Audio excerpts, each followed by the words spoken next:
Boa noite a todos. Que Jesus possa nos envolver em clima de muita fraternidade e muita paz. Na noite de hoje, eu gostaria de ler um trecho do Evangelho de João para iniciarmos as nossas reflexões, que diz o seguinte: muitas outras coisas, porém, há ainda que fez Jesus, as quais, se escrevessem uma por uma, creio que nem no mundo todo poderiam caber os livros que delas se houvessem de escrever. João, capítulo 21, versículo 25. É curioso pensar sobre isso.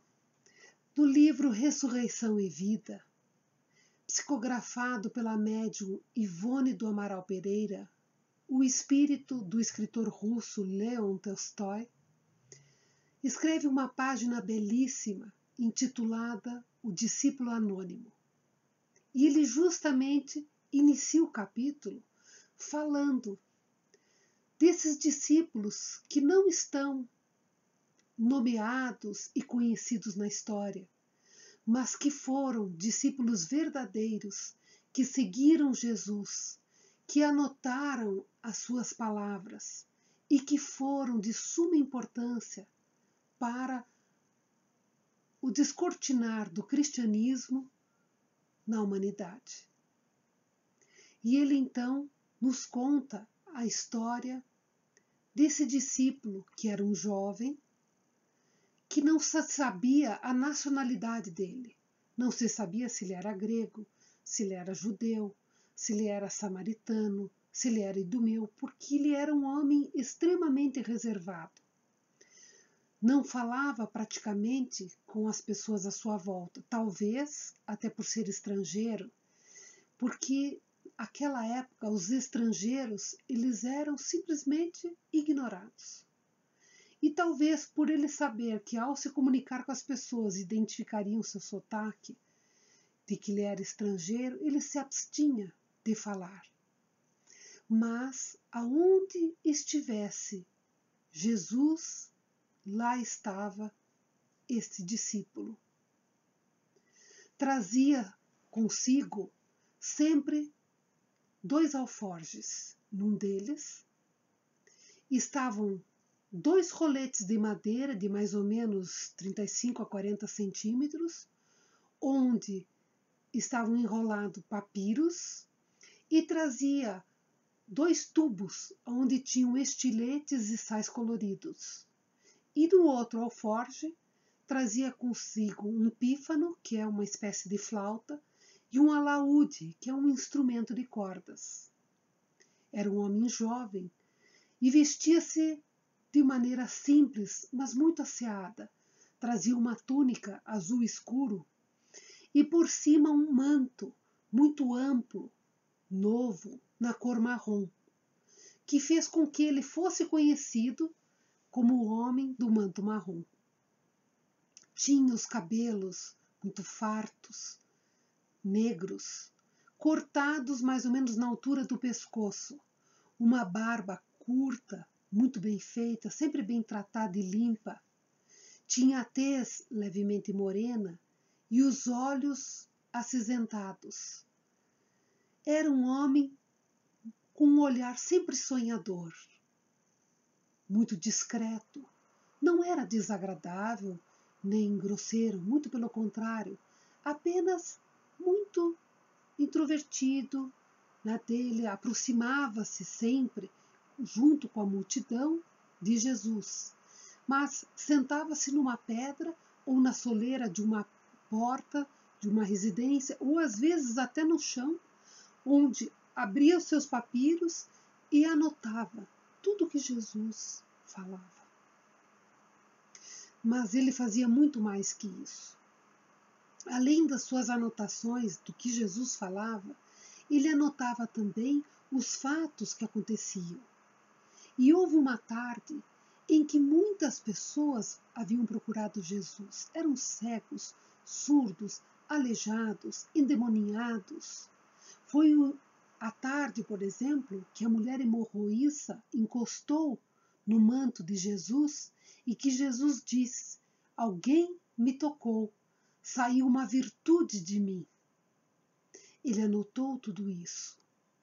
E naquela tarde, de maneira especial, aconteceu o seguinte fato: Jairo, que era o chefe da sinagoga, chegou muito emocionado e ajoelhou-se diante de Jesus e pediu e implorou que Jesus fosse até sua residência, porque sua filha, que tinha 12 anos, estava muito doente e estava praticamente falecendo naquele momento, e ele precisava que Jesus intercedesse para que sua filha se recuperasse. Foi nesse momento em que a turba agitada fez com que Jesus ficasse muito próximo desse jovem do manto marrom, a tal ponto que o manto de Jesus roçou no braço dele.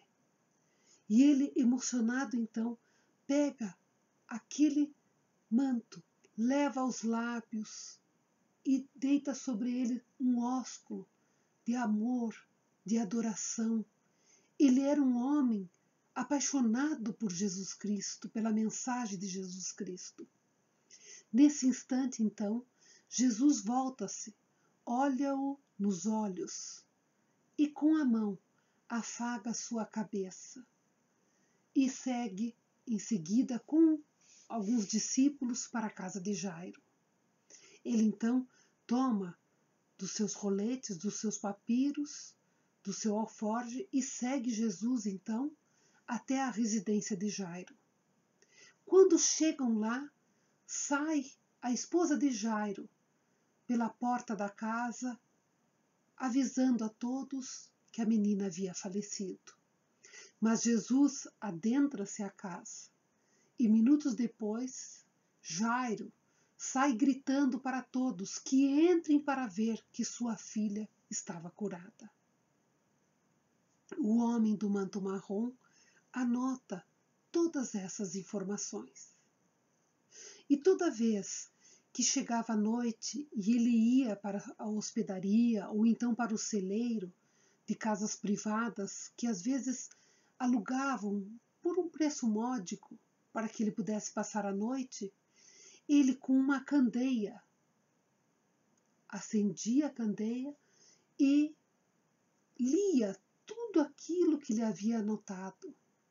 E depois escrevia, depois de meditar sobre aquelas palavras, escrevia as suas meditações, as suas reflexões. Às vezes escrevia poemas. Ele adorava escrever poemas relacionados com a mensagem da tarde que Jesus havia passado. Depois, cuidadosamente, enrolava todos os papiros, colocava papiros novos, no rolete, para que no dia seguinte ele pudesse reiniciar as suas anotações.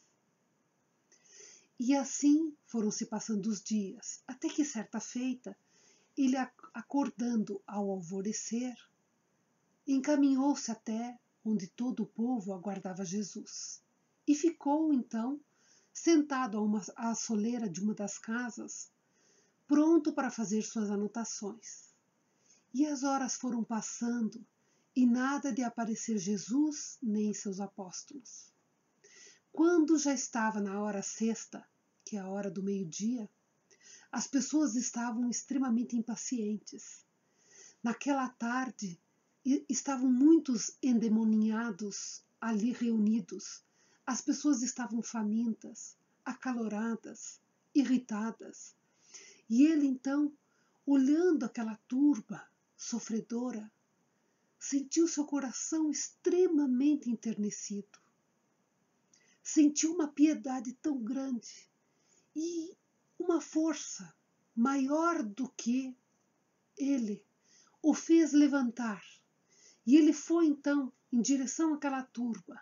E ao encontrar o primeiro endemoniado, ele levanta a mão e diz: em nome de Jesus Cristo, Filho do homem, eu lhe curo. E o endemoniado, após estrebuchar alguns instantes, levanta-se, completamente curado, e vai embora. E ele passa então a curar um atrás do outro. Nisso, João, o apóstolo, que passava pela região, vendo aquilo, vai até ele e lhe o proíbe de continuar fazendo o que ele está fazendo, porque ele não fazia parte do grupo de Jesus. Ele então recolhe-se, guarda todas as suas coisas, e vai para a hospedaria. E temos então outro trecho que está no Evangelho de Marcos, que eu vou ler para vocês, que diz o seguinte: quem receber um desses meninos em meu nome, a mim me recebe. E quem me recebe a mim, recebe aquele que me enviou. Respondeu-lhe João, dizendo: Mestre, vimos um que lançava fora demônios em teu nome, que não nos segue e lhe o proibimos. E disse Jesus: não lhe o proibais, porque não há nenhum que faça milagres em meu nome e que possa dizer mal de mim, porque quem não é contra nós é por nós. Marcos capítulo 9, versículos 37 a 40. João, então, retorna no dia seguinte e, vendo aquele jovem, vai até ele e pede desculpas. Diz que ele pode continuar, sim, fazendo o que ele estava fazendo, em nome de Jesus. Passaram-se os dias. O homem do manto marrom jamais aproximou-se mais de Jesus, ou impôs a sua presença, ou tentou falar diretamente com Jesus. Quando, ao final do dia, ele via que Jesus se levantava e se dirigia com os seus apóstolos para longe, ele naturalmente se recolhia, nunca impôs a sua presença ou tentou falar com Jesus. Passaram-se os anos, os 3 anos que Jesus esteve pregando, chegamos ao momento do Calvário. O homem do manto marrom anotou tudo o que se passou. E após a morte de Jesus, durante 7 dias, chorou muito. Lia as mensagens de Jesus e chorava. Seu coração estava condoído por tudo que Jesus havia passado. Foi nesse momento, no 7º dia, quando ele estava exausto, lendo as mensagens de Jesus, adormeceu e sonhou que Jesus se lhe apresentava numa vestimenta alvinitente, com uma luz esplendorosa de muita paz, e que, colocando a mão sobre sua cabeça, lhe disse com todo o amor: meu filho, não te entristeças. Eu quero sim que você continue a levar a minha palavra àqueles que necessitam. Não precisamos de cura de corpos, mas sim da cura de almas. Leva a minha mensagem às crianças, aos jovens, educa-as, forma-lhe os caracteres, pois precisarei desses seres para a continuação da minha mensagem. Ele então desperta no dia seguinte, ânimo renovado.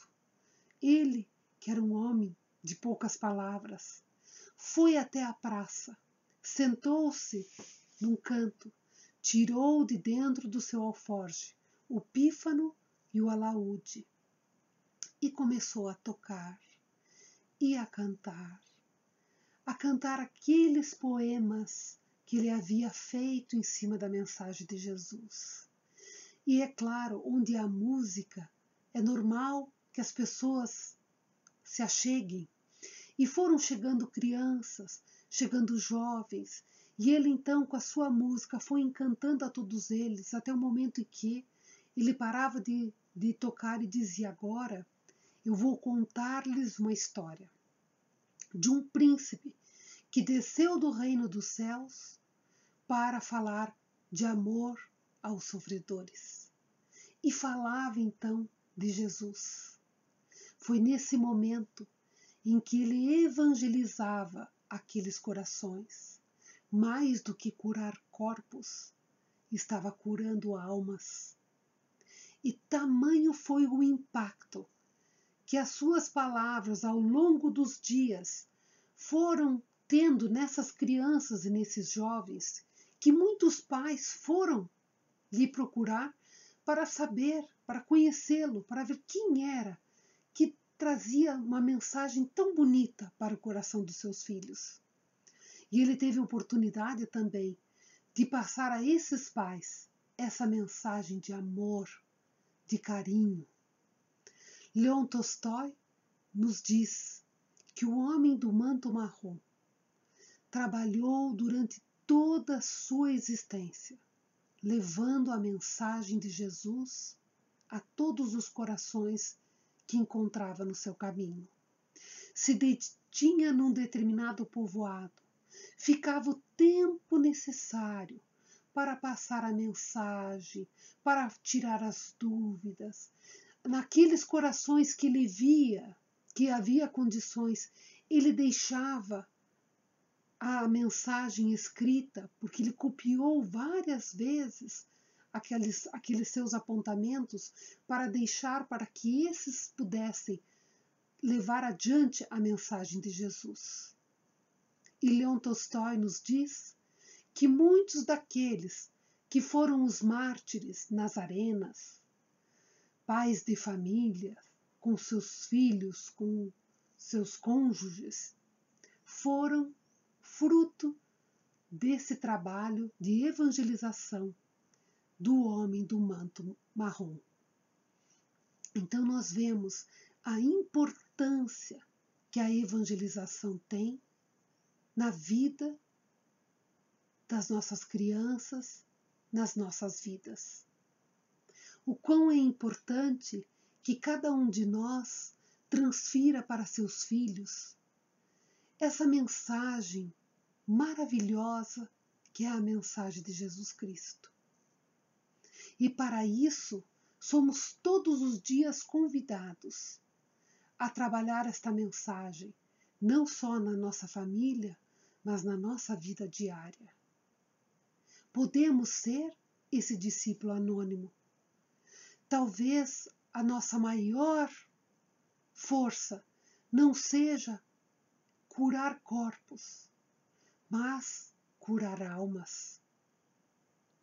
Podemos sim, muitas vezes, não trazer a saúde às pessoas, a saúde do corpo físico, mas podemos sim levar a saúde da alma, das verdades espirituais.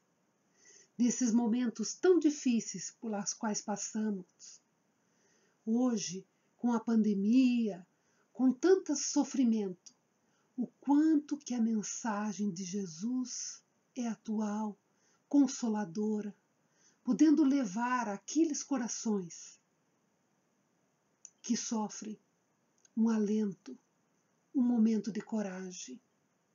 Quantos suicídios podem ser evitados com o conhecimento de que a vida continua, de que tudo que nós passamos por aqui tem uma razão de ser, que apesar de muitas vezes nos sentirmos vítimas, nós não o somos, porque não há um fio de cabelo da nossa cabeça que caia sem o consentimento de Deus.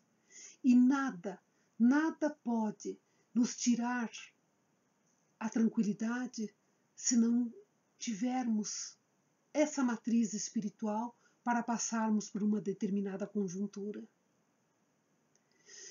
E o nosso trabalho de discípulo anônimo, ele começa às vezes em coisas tão pequenas. Emmanuel, numa mensagem psicografada pelo médium Francisco Cândido Xavier, o Espírito Emmanuel, essa mensagem foi colocada no livro Reformador, nos diz o seguinte, permitam ler, se chama Bilhete Fraterno. Meu amigo, ninguém te pede a santidade de um dia para outro. Ninguém reclama de tua alma espetáculos de grandeza. Todos sabemos que a jornada humana é ensada de sombras e aflições criadas por nós mesmos. Lembra-te, porém, do que o céu nos pede: solidariedade, compreensão e amor. Vejamos, meus amigos, às vezes nós nos cobramos coisas e atitudes que ainda não estamos preparados. Mas, por exemplo, nós às vezes olhamos um Chico Xavier, uma Madre Teresa de Calcutá, como nós gostaríamos de ser como eles. Mas será que nós percebemos que, se nós lermos a vida dessas pessoas, tiveram momentos de muita dificuldade, de muito sofrimento. Tiveram momentos que se viram acuados, se viram sem perspectivas, mas que, por agasalhar dentro de si a fé, acreditando que Deus é justo e bom, conseguiram passar por essas adversidades e foram as pessoas que se mostraram. Mas nós podemos ser. E Emmanuel nos pede aqui o amor, a solidariedade, a compreensão em coisas tão fáceis. Vejamos o que ele diz aqui. Planta uma árvore benfeitora à beira do caminho. Quem de nós não pode plantar uma árvore?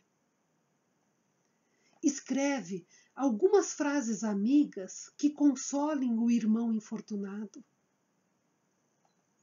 Traça pequenina explicação para a ignorância.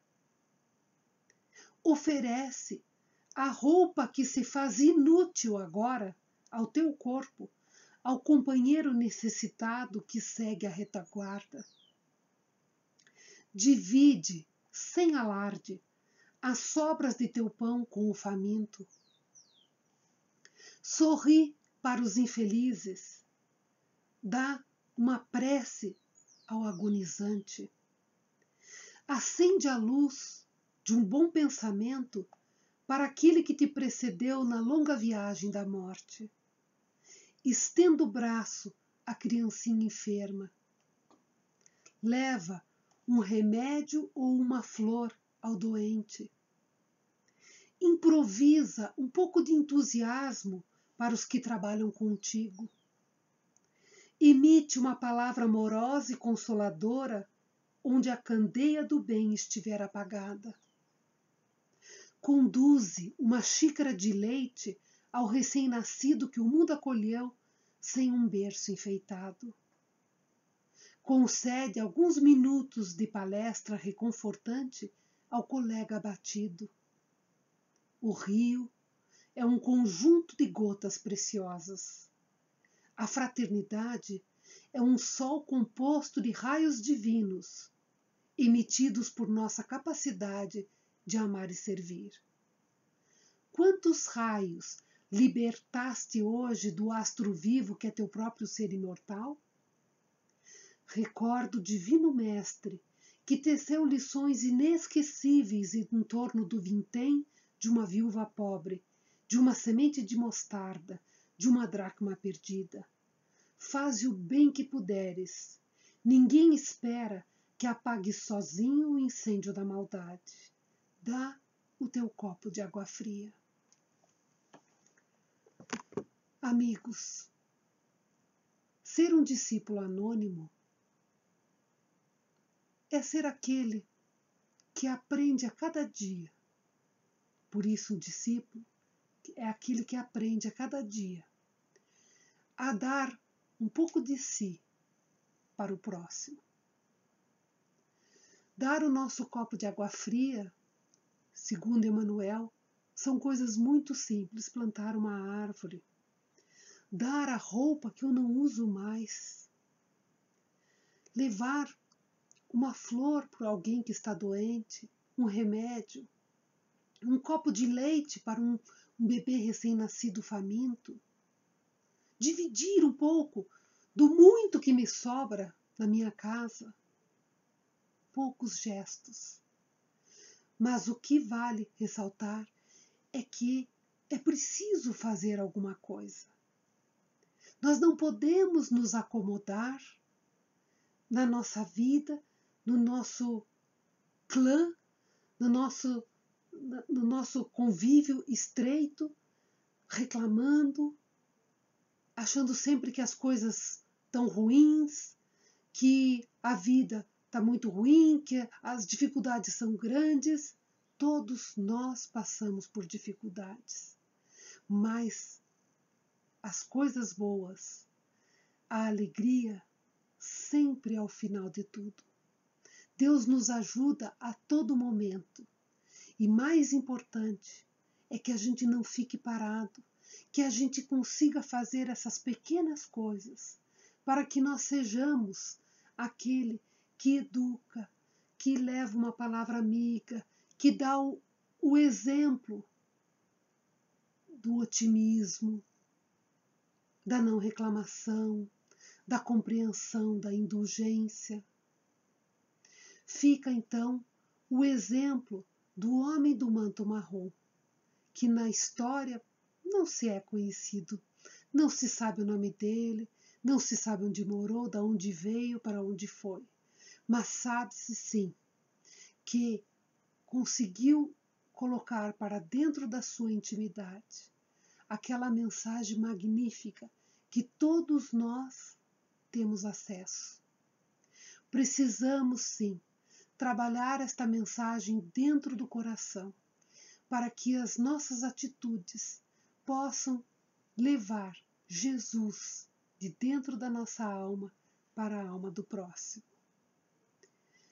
Que Deus nos envolva em clima de muita paz e que Jesus, nosso amigo e mestre, possa estar sempre nas nossas atitudes, nas nossas orações e no nosso coração.